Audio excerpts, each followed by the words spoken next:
Pozdravljeni! Danes pa naključni nasvet iz knjige Ko ima življenje žur. Da vidimo, kje se je odprl zaupanje, prehod v novo dobo, stvarstvo, obup, otrok teme, obup. Stran 265 za vse tiste, ki želite prebrati ta del. Danes bomo očitno govorili, kako se znebiti obupa. Se pravi, ko prideš ob upanje. Če gledamo, v Svetem pismu piše: vera, upanje in ljubezen so trije temelji za to, da lahko človek živi, da lahko normalno živi. Včeraj, ko sem na mailing listo poslala eno lepo sporočilo, ker je bil včeraj je bila polna luna, mrk je bil in poleg tega je bila krvava polna luna. Krvava polna luna nosi določene konce in nove začetke. In druga zadeva, po budističnem običaju so pa včeraj praznovali, se pravi, prva polna luna v biku v maju, se praznuje Vesak festival in to je praznik luči. To je dan, ko je Buda doživel razsvetljenje, ko je Buda doživel mirvano, se pravi to notranji mir, in hkrati tudi Budovo rojstvo. V glavnem, tako je za budiste to v bistvu eno največjih praznikov, tako kot mogoče za naš krščanski svet velika noč. Naj vas povabim, za vse tiste, ki niste še prijavljeni na moje novice na spletni strani srečnoživljenje.com, dajte se prijaviti, ker enkrat na teden pač nekaj pošljem, nekaj pozitivnega, včasih kakšen kuponček za popust in tako naprej. V glavnem, vsakemu primeru, vsi tisti, ki se vpišete na prejemnike novic na spletni strani srečnoživljenje.com, imate sigurno od tega neko korist. No, zdaj pa gremo danes naprej govoriti na obup. Ali pa bom prej povedala eno zgodbo, dve zgodbi. Zadnji dve stranki, ki sta bili pri meni, sta obedvi povezani s tem in prav nekaj neverjetnega je, kako je njihova družina povezana prav s tem obupom. Veste, ko te zajame tako močen obup, da je samomor rešitev. V obeh dveh družinah so se zgodile tragedije. V eni družini dedek, v drugi družini oče in mama, oba dva sta naredila samomor. In veste, zdaj tisti, ki pa ostajajo, pa nosijo pol težo tega, se pravi ne slovesa, mogoče kakšnih težkih besed, ki so prej padle, občutek krivde in tako naprej. In zanimivo je, da te dve dami sta imeli v svoji podzavesti program, družinski program, samomor je rešitev. No in spet vas bom povabila, dajte narediti mišični test, ker, glejte, če je to program vaše duše, če vi to nosite s sabo v svoji podzavesti, si boste kot duša izbrali družino, kjer boste lahko to pozdravili. In verjemite mi, da ste v večjih življenjih že padli na isti stopnički in na tej stopnički, kjer ste se spotaknili, imate zdaj v tem življenju priložnost, da se spet spotaknete. Vam povem svojo zgodbo.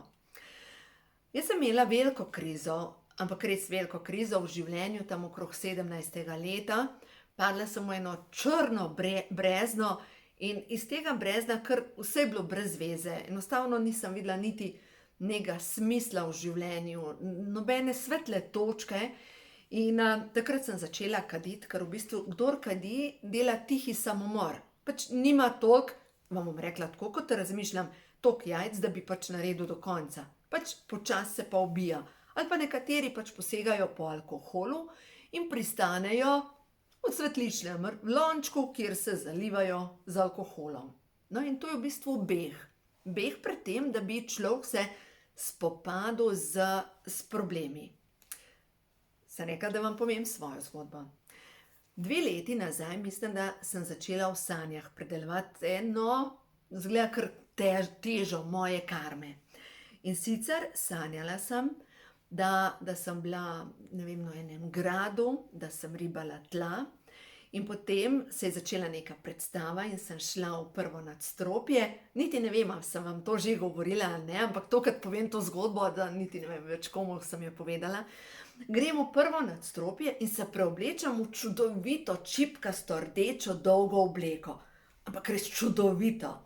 In potem grem po stopnicah, take široke, hrastove stopnice so bile, v drugo nadstropje, tretje nadstropje in grem kot v nek stolp in pridem do vrha in so bila obokana vrata in moje noge je začelo dobesedno vleči skozi ta vrata. In sem se komaj ujela in sem se odvlekla nazaj, ampak za ograjo sem se držala, da sem prišla nazaj in od spodaj sta me čakala moje dva kužka. Moj pokojni Lari, višavski terier, in Tobi, ta, ki ga imamo zdaj, tega našega kuža Bišona. V glavnem te dva kužka in kot dva stražarja, bila sta tako kot bodyguarda. Veste, ni bilo nobene spolne energije, ampak neka dva stražarja, ki sta bila tam. V glavnem in potem se je začela predstava od spodaj. In naslednji prizor v teh sanjah me prestavi naprej kot na neko, lahko bi bilo ljubljansko barje in potem se mi pa začnejo kazati akterji. In ti akterji, ki so bili povezani s temi sanjami, so seveda povezani tudi z mojimi odnosi, ki jih imam v tem življenju. In potem se je naredila kot domina efekt v fizičnem življenju, so se pokazale določene rane, določene obtožbe in je bilo tako, kot bi zaplesala v nek vrtinec. Me je potegnil noter in sem imela naslednje pol leta kar zanimivo šolo. To je bilo 2 leti nazaj. In kaj sem predelovala takrat? Predelovala sem, se pravi, beg je rešitev. Dobro, zdaj nisem imela nobene želje po samomoru, ampak veste, tisto občutek, da nisi zadost za najbližje, da nisi sprejet pri najbližjih, da te obsojajo najbližji. In sem imela precej dela s sabo, da sem preverila najprej, ozavestila določene programe, kot je za ljubezen se moram potruditi, kot je občutek zavrženosti oziroma celo potreba po tem, da sem zavržena. In dobro, tukaj zdaj boste sami naprej, če boste šli po knjigi delati, tukaj od 265. strani naprej, boste sami lahko preverili, če imate v svoji podzavesti, se pravi, samomor je rešitev. Potrebujem potem, da pobegnem stran od problemov. Moram ustrezati okolici. Želim si, da me vsi sprejemajo. In dejstvo je, da nikdar nas ne bojo vsi sprejemali. Pač za dobrim konjem se vedno kadi, to je dejstvo. In druga zadeva, vedno bodo nekateri ljudje, ki bojo pač na naši strani in določeni ljudje bojo, tako, a ne? In ponavadi prav tisti ljudje, s katerimi imamo največje lekcije v svojem življenju, so naši najbližji ljudje, ti okrog nas. Ti nas najbolj šolajo. No, v glavnem. Pomembno je, da takrat, ko nas zagrne ta oblak žalosti, teme, obupa, moramo razumeti, da ta oblak je v bistvu tako kot nekaj, kar imamo kot pokrov čez glavo. In ko razumemo, da je potrebno to dati stran, da je to v bistvu samo igra, ali pa to, da se spomnimo na to, da imamo nekaj za počistiti. In zato delajte to zdravilno molitev podzavestnih, zdravilno molitev dekodiranja, da boste počistili vse te programe. Ker poglejte, ko vas začne tiščati dol, in ko imate občutek, da vas nihče nima rad, glejte, vaša duša vas bo imela vedno, vedno rada. Vedno. In tole sliko vam večkrat kažem, in tukaj je ta višja vaša duša, vedno boste imeli to ljubezen, vedno boste imeli od stvarstva povezavo, vedno. In dejstvo je, da ne rabite, tudi če vas ljudje obsojajo okrog vas, glejte, to so karmične vezi. Mi smo tukaj na zemlji ujeti v neko matrico, zato da predelamo. In tudi po smrti, ko pa človek gre v svetlobo, potem so te akaški zapisi. Akaški zapisi so tako kot knjižnica. In potem predeluješ spet, kaj nisi v redu narobe in kaj nisi prav naredil in kaj bi mogel drugače narediti. In tisti, ki se vam v življenju dogaja cel cunami vsega, na vseh frontah, se je vaša duša odločila, da v tem življenju pa počistite vse. Da enostavno, če ste mogoče v prejšnjem življenju zaspali, ali pa še v prejšnjem, pa še v parih življenjih zaspali, in če se vam veliko dogaja, pomeni, da vaša duša je rekla, zdaj pa dovolj, počisti. Zato, ker poglejte, jaz, ko sem predelovala moja življenja za nazaj, sem, recimo, zadnje življenje, sem bila v času 2. svetovne vojne. In takrat, ja, nisem blagoslavljala, se pravi, sem se zakvačkala. Še prejšnje življenje, ki sem ga ozavestila, je bilo v času francoske revolucije. Nisem blagoslavljala. Tam sem se še bolj zakvačkala, ker enostavno sem padla na stran temne energije. Še prejšnje življenje, kar nekaj življenj, sem se popolnoma zakvačkala. In potem človek reče, pa kaj sem jaz toliko slabega naredil, da se meni vse to dogaja. Ja, mogoče si pa v kakšnem življenju zaspala in je zdaj čas, da pa počistiš vse tisto, kar se ti je nabralo. In zato, glejte, začnite čistiti. Ta energija, ki jo nosimo iz življenja v življenje, se zakodira na ta energijski zapis duše. No in če boste brali knjigo, Ko ima življenje žur, boste videli, da tukaj noter je DNK duše, vam bom pokazala, in ta DNK duše pomeni, da bomo mi na ta energijski zapis, tako kot lahko rečemo roža življenja, ali pa predvsem kot regratova lučka, v bistvu kot ena bunkica, v vseh smereh imamo energijske vezi. Zdaj, ko sem bila v Izoli in ko sem bila pri Tini iz Kaza, pri tej slikarki, je rekla, daj ti jaz kupim eno stvar, eno malenkost, tako en trakec za okrog roke. Pa sem rekla, veš, mene tukaj vse moti. Pa sem pol enega za tukaj kupila, en tak indijanski trakec in enega za okrog gležnjev. Ampak zanimivo, zakaj ne morem nositi nič okrog rok in skoraj nobene stvari okrog vratu. Redko, vidite, pač na naravnem trakcu imam kakšno stvar, ampak nekih okraskov ne nosim. Zakaj? Ker sem bila v tolikih življenjih v okovih. In ti okovi, glejte, ti okovi so na energetskem nivoju, jih je potrebno pač odstraniti. In enostavno ne prenesem, da me karkoli drži, ker jaz sem zdaj svobodna. Ne morem imeti okovov gor, nobene stvari take. In imam res minimalno nakita, zaradi tega, ker nakit, ta zemeljska zadeva, mene samo dol vleče. In če se vam to dogaja, to pomeni, da vaša duša vas že kriči, da je že nekaj naredil, svobodce, naredi korake. Zdaj vam pa to naprej povem. Ko človek začne zaupati v veliki božanski načrt, ker tukaj je karta zaupanje, zaupam vase in v življenje, podpirajo me vsa svetlobna bitja. Ta trenutek sem točno na pravi poti. Popolnoma nič me ne more raniti, poškodovati ali prizadeti. Moja duša je večna. Ovire so le izkušnje, ki jih potrebujem na svoji poti. Ustvarjena sem po božanski podobi in sem popolna. Sem v sožitju in povezana s celotnim stvarstvom. Bolj kot zaupam v svoje božanske sposobnosti, večja je moja moč. No in prav to.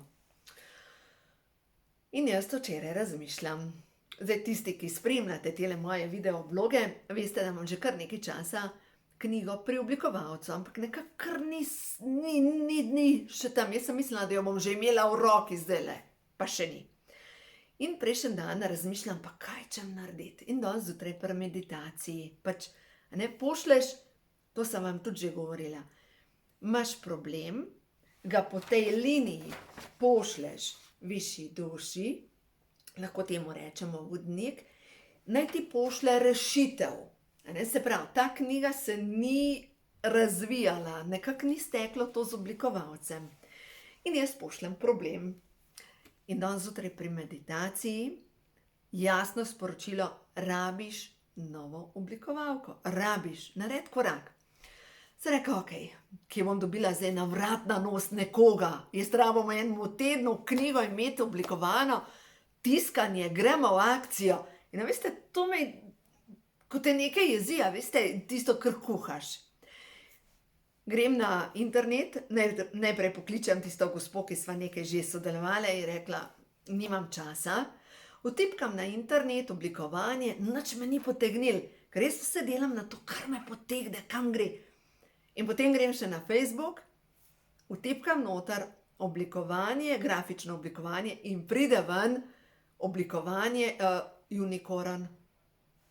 Telefon pokličem še pred 8, povem svoj problem, da zdaj rabim trenutno nekoga, ki bo 24 ur v mojem projektu, in pravi ta gospa. Je rekla, ravno zaključujem 2 projekta in sem ravno včeraj razmišljala, kaj pa zdaj si pa brez posla. Pa sem si sama sebi rekla, tist, ki me bo rabil, me bo že poklical. Je rekla, ne moram verjeti, vi ste ta, danes me že kliče. Ta, jaz. So se dobili in ja. Tako da, tisti, ki ste že oddali prednaročilo za knjige, brez skrbi, da boste dobili novo knjigo. Naslednja stvar, danes je tako srečen dan. Ampak tako srečen dan. V glavnem, druga stvar, z eno krasno punco sodelujem, ki pripravlja spletno stran minkagantar.si. Tudi to danes sem videla osnutek in spet wow. In naslednja zadeva, ko pridem domov z tega sestanka, to je gospa Leja, v glavnem pridem domov z sestanka in telefon. Pokličem, se oglasim in pravi, gospa, kličem z Ljubljanske banke, vam moram povedati, da ste izbrana za pomoč oziroma pomoč okvir pomoči. In dejansko, zadnjič enkrat sem videla en oglas in sem se prijavila v okviru Ljubljanske banke na en projekt je okvir pomoči za podjetnike in dejansko sem bila izbrana in bojo podprli oglaševanje nove knjige. Juhej! Jaz vam druga ne morem povedati, jaz sem jokala od sreče. Ampak res jokala od sreče. Lejte, 2 dni nazaj sem dobila eno ponudbo za oglaševanje na eni televiziji in je bil račun čez 1000 evrov. In sem rekla, si tega ne morem privoščiti, to je zame preveč. In sem rekla, bo že prišla ta prava varianta. Vidite, kako hitro pride, ko si v tem popolnem zaupanju in ko komuniciraš z vodstvom, ki ga vedno imaš, dobivaš odgovor, namig, rešitev. Enostavno, tako kot bi vozil slalom. Zdaj tisti, ki smučate, veste, kakšen užitek je smučati, ker zame je smučanje ples. Plešeš. Meni je smučanje čisti užitek. In tisti, ki veste, kakšen užitek je to, ali pa ples, to je nekaj, kjer jaz zraven pojem, ko smučam, ker meni je to čisti užitek. No, tako da v glavnem eno stvar, zdaj pri tem obupu, kjer se je odprl v knjigi, Ko ima življenje žur, na drugi strani je pa zaupanje. Se pravi, na eni strani si upanje in na drugi strani je zaupanje. Se pravi, imaš upanje. In hitro si lahko na uni strani, ko se ti začne vrteti, ne gre, ne morem, ne bo šlo in tako naprej. In padeš v nek cikl, ki te vleče navzdol in se dobesedno potapljaš. In vso moč imamo v sebi, da se umirimo, da rečemo, situacija je taka, kot je. Tukaj sem, kjer sem, vdahneš, zdaj pa še to, dih. To vam še moram povedati. To vam moram povedati. Dih je tako neverjetna. Zdaj v bistvu, ker zaključujem to drugo knjigo, ki jo bom tudi letos še izdala, in sicer zdaj sem pri češeriki oziroma pri epifiziji. Epifizo dejansko aktiviramo z dihanjem. In največ o tej češeriki piše dr. Joe Dispenza, tako da bolj njegove stvari predelujem. In dejansko sem prišla po teh njegovih zapisih do tega, kako v bistvu z dihanjem lahko kristal, ki ga imamo vsi noter v epifizi, aktiviramo, da pospešimo, dobesedno pritisk naredimo z dihanjem na ta kristal, ker mi se ne moramo po glavi tolči, da bi aktivirali ta del, ampak z dihanjem aktiviramo fizični pritisk na kristal, ki ga imamo v epifizi, in epifiza je pa direktno povezana s tem zlatim pramenom, ki je povezana z višjo dušo. In a veste, kaj je zanimivo?